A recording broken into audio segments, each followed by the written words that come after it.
మీరు ఈ మధ్య పాలిటిక్స్ లోకి ఎంటర్ అయ్యారు, పార్టీ స్టార్ట్ చేశారని విన్నాను. సో అదెందుకు మీకు పాలిటిక్స్ వైపు వెళ్ళాలని ఎందుకు అనిపించింది? పరిస్థితి ఎలా ఉంది.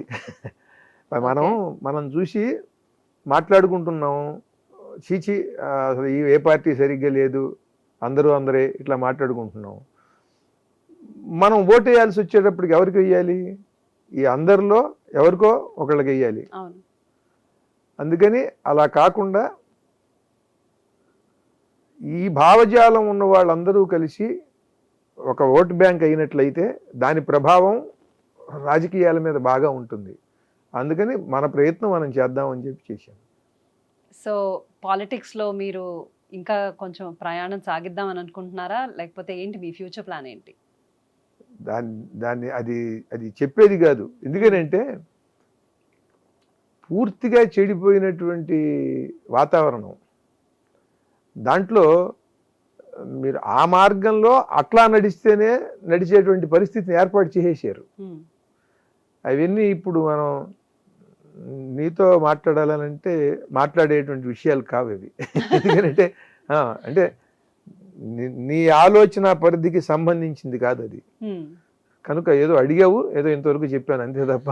అలాగే. ఎందుకంటే మీరు సున్నితంగా ఉండేవాళ్ళు కనుక ఎట్లా ఉంటుందంటే కత్తులు, గదలు, ముళ్ళ గదలు, ఇవన్నీ బాణాలు ఇవన్నీ ఉన్నటువంటి ఒక ప్రదేశం ఒకటి ఉంటుంది. ఏది ఒక వస్తు ప్రదర్శనశాలలో. ఒక పక్కన వీణలు, సితారలు, వేణువు ఇవన్నీ ఉంటాయి. ఇవన్నీ ఒకటి ఉంటాయి. మధ్యలో తబలా ఇవన్నీ ఒకటి ఉంటాయి. అందుకని ఇప్పుడు వీణను తీసుకొచ్చి ఇక్కడ ఈ కత్తుల మధ్యన పెట్టామనుకో, అది ఎలా శోభించదో, నువ్వు ఈ సంభాషణ చేయటం నీతో అలా శోభించదు ఇది. అలాగే, పర్వాలేదు. బట్ ఏదైనా సరే wish you all the best. ఇది చేసినా కూడా మీకు సక్సెస్ రావాలని మనస్ఫూర్తిగా కోరుకుంటున్నాను. సో జొన్నవిత్తల్ గారు, మీరు శతకాలు చాలా ఎన్నో శతకాలు రాశారు. ఎవరు ఊహించని దాని మీద ఏమన్నా శతకం రాశారా? ఊహించనటువంటి ఆలోచనలతోనే నేను శతకాల్లో పద్యాలు రాస్తాను. తీసుకున్న ఇతివృత్తం ఒకటి చాలా తమాషాగా ఉండేటట్టుగానే ఉంటుంది. ఏ శతకం తీసుకున్నా కూడా అట్లాంటివే చేశాను నేను దాదాపుగా. ముఖ్యంగా ఒకటి చెప్పాలనంటే ఒక బొగ్గు మీద 100 పద్యాలు రాశారు. బొగ్గు మీద అంటే దాన్ని ఆధారంగా చేసుకుని దాని చుట్టూ, అదే సింగరేణి శతకం. సింగరేణి అంటే బొగ్గు గనే కదా. ఆ సింగరేణి గురించి రాసినప్పుడు ఒక పాటలో భూదేవి బుగ్గ నా పెళ్లి సుక్క లెక్క సింగరేణి బొగ్గు నా తెలుగు నా. భూదేవి బొగ్గ మీద పెళ్లి చుక్కలాగా ఈ సింగరేణి బొగ్గు గని ఉన్నది అని. అలా ఈ సింగరేణి మీద రాసిన 2 పద్యాలు చెప్తాను. బొగ్గు రంగు నలుపు, ఇది ఎవరు నేను చెప్పేది ఉంది, ఏదో కవిత్వంలాగా, అవునా? కానీ ఇది ఎప్పుడు కవిత్వం అవుతుందంటే జొన్నవిత్తల్ గారు ఏం చెప్తారు అనే దాని మీద ఇప్పుడు అది విషయం. బొగ్గు రంగు నలుపు, భగ్గుమన్న ఎరుపు, భస్మమైన తెలుపు, భావమెరుగా ప్రకటమౌనే సత్వ రాజస తామస శ్రీ త్రిమూర్తులిందే సింగరేణి. సత్వగుణానికి తెలుపు, రజోగుణానికి ఎరుపు, తమో గుణానికి నలుపు ప్రతీకలుగా బ్రహ్మదేవుడు, నారాయణుడు, పరమేశ్వరుడు, ముగ్గురు శివుడు, ఈ ముగ్గురు 3 రంగులతో నాకు అక్కడ నీలో కనిపిస్తున్నారు. ప్రకటమౌనే సత్వ రాజస తామస శ్రీ త్రిమూర్తులిందే సింగరేణి. బొగ్గు రంగు నలుపు, భగ్గుమన్న ఎరుపు, భస్మమైన తెలుపు. అలాగే ఈ బొగ్గు జీవిత సత్యాన్ని తెలియజేస్తుంది. ఏముందిరా మానవుడా, నువ్వు నేను ఒకటే అంటుంది అది. ఎందుకంటే మన ఇద్దరం చేసేది ఏమిటి? మట్టిలో నుండి పుట్టుట, మండిపడుట, వెలుగు వెలుగుట, బలి అనిపించుకొనుట, మరల మసకవుచు మసియవుచు మట్టి అవుట, జీవితమును తెలిపెదవే సింగరేణి. జీవితాన్ని తెలియజేస్తుంది ఈ సింగరేణి బొగ్గు. ఇట్లా దేని గురించైనా రాసేస్తారా మీరు? రకరకాల భావజాలం అంటే చుట్టూ ఉన్నటువంటి సమాజంలో మనకు ఏర్పడుతున్న పరిస్థితులు సన్నివేశాల్లో రామప్ప శతకం రాశారు. రామప్ప శతకంలో రాసింది అది ఇవాళ కాదు, ఎప్పటికీ కూడా ఆ పద్యం తమాషాగా రాసింది, కానీ దాంట్లో సత్యం ఉన్నది. ఉద్యమం ఒక షేర్ మార్కెట్, అందరూ షేర్లు వేసుకోవటమే సంపాదించి.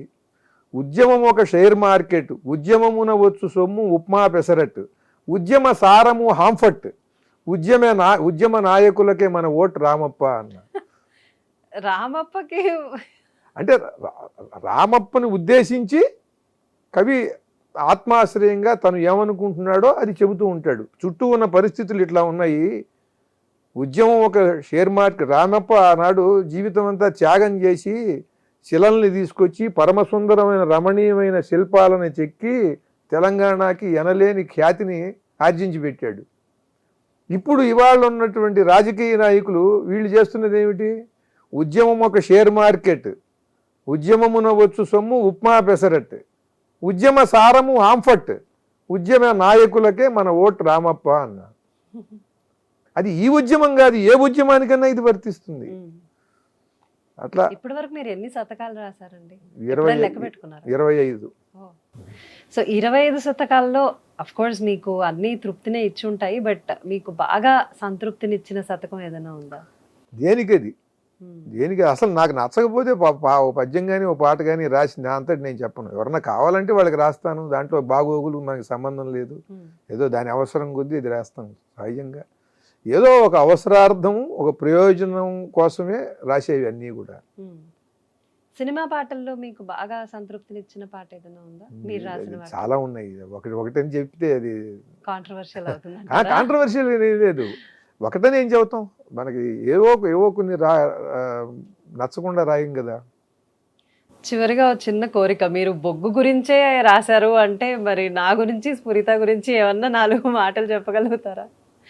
చిన్న పద్యం ఏదన్నా. ఇట్లా వేరే మళ్ళీ యాంకర్లు అడిగితే మళ్ళీ వాళ్ళకి చెప్పాల్సి వస్తుంది. వాళ్ళకి ముందే చెబుతుందా? ఇది కేవలం కాఫీ కబుర్లు మాత్రమే, వాళ్ళకి మాత్రమే, ఎవరికి చెప్పను నేను ఇట్లా. ఎందుకంటే లేకపోతే నేను అనేక ఇంటర్వ్యూలకు పెడుతూ ఉంటాను, అందరూ చదవడి చెప్పమనంటే మళ్ళీ this is exclusively for coffee కబుర్లు, only for Sphurita and Maitri. Disclaimer కింద వేసేస్తాం. పిచ్చగా నచ్చి కాఫీ కబుర్లు, పిచ్చగా అంటారు కదా మామూలు, అంటే వాడుక భాషలో పిచ్చిగా కూడా అంటారు. పిచ్చగా ఉంది అసలు సినిమా, పిచ్చగా ఉందిరా అని అంటారు కదా. అట్లా మీ కబుర్లు కూడా అంత బాగా జనంలోకి వెళ్ళిపోవాలి. పిచ్చగా నచ్చి కాఫీ కబుర్లు అందరికి ఇక ఆమోదమౌనుగాక. అందరూ కూడా యాక్సెప్ట్ చేయాలి దీన్ని, అందరూ ఆమోదించి ఆనందించాలి. పిచ్చగా నచ్చి కాఫీ కబుర్లు అందరికి ఇక ఆమోదమౌనుగాక. దీప కళికలవోలే మైత్రేయి స్ఫురిత. దీపకళికలు మొగ్గల్లాగా నిశ్చలంగా ఉన్నటువంటి దీపాల్లాగా మీరు తెలుగు తల్లి దగ్గర, తెలుగు భాష దగ్గర, తెలుగు వారి ముంగిట అలా ఉండి ఇద్దరు ఫ్రేమ్లో.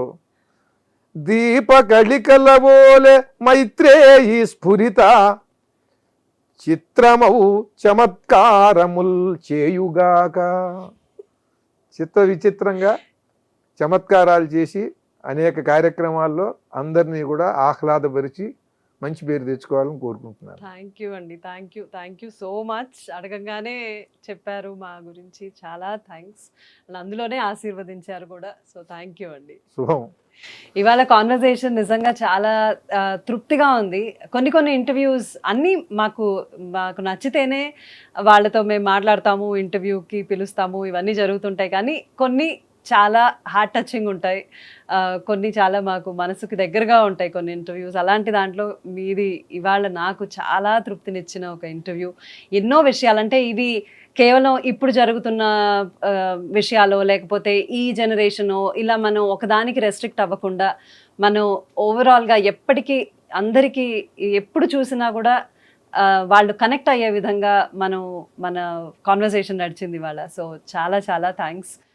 నాకు కూడా చాలా సంతోషం. ఎందుకంటే నా ముందు 10-11 ఏళ్ల అమ్మాయి దగ్గర నుంచి అలా వచ్చి మీ అమ్మగారు మీ నాన్నగారు మీ కుటుంబం మా కుటుంబం అంతా పరిచయం ఉండి మళ్ళీ తర్వాత నువ్వు చదువుకుని చక్కగా అమెరికా వెళ్ళి అక్కడ ఉద్యోగం చేస్తూ ఒక గృహిణిగా నీ బాధ్యతలు నువ్వు నిర్వర్తిస్తూ ఇంకా నీలో ఉన్నటువంటి ఆ కళా తృష్ణతో ఏదన్నా సరే సరదాగా మనం ఏదన్నా చెయ్యాలి అని నువ్వు నీ స్నేహితురాలతో కలిసి ఈ కార్యక్రమం చేయటం కూడా మిగతా వాళ్ళకు కూడా ఇది స్ఫూర్తినిచ్చే అంశం.